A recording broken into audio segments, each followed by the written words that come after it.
আজকের আমাদের রাতের ডিনার ছিল চিকেন ভর্তা। কিভাবে বানিয়েছি সেটাই তোমাদের সাথে শেয়ার করব।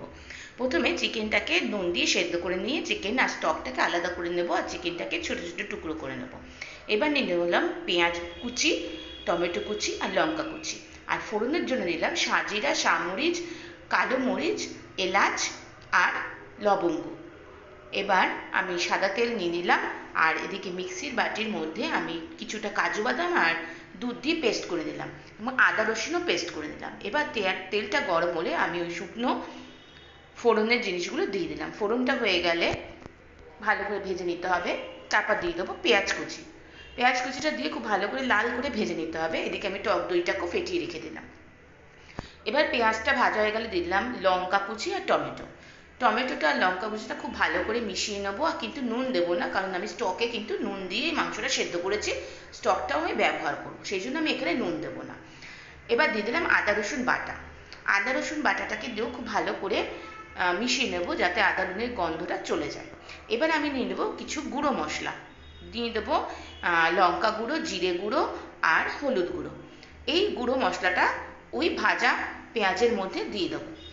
এবার যাতে জ্বলে না যায় তাই জন্য আমি চিকেন স্টকটা একটু ব্যবহার করব। চিকেন স্টক দিয়ে আমি কিন্তু পুরো রান্নাটা করব, অন্য কোনো আদার জল আমি ব্যবহার করব না। চিকেন স্টক দিয়ে খুব ভালো করে মশলাটাকে কষিয়ে নেব। কষানো হয়ে গেলে এবার আমি দিয়ে দেবো কুচিয়ে রাখা মাংস কুচি।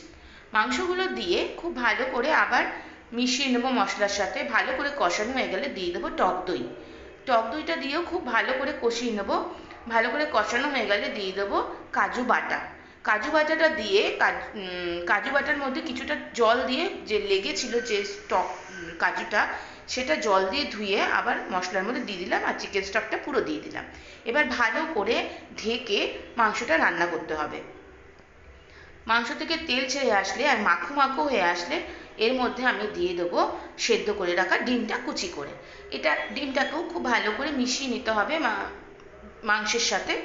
মাংসের সাথে মাখানো হয়ে গেলে এবার দিয়ে দেবো একটুখানি গরম মশলা গুঁড়ো আর কাসুরি মেথি। খুব ভালো করে মিশিয়ে নেব। মেশানো হয়ে গেলে এবার ঠিক নামানোর আগে 1 চামচ কেওড়া জল দিয়ে নামিয়ে নিলে রেডি হয়ে গেল চিকেন ভর্তা। আমার এই রেসিপিটা এইভাবে করতে খুব ভালো লাগে এবং টেস্টিও হয়। তোমাদের ভালো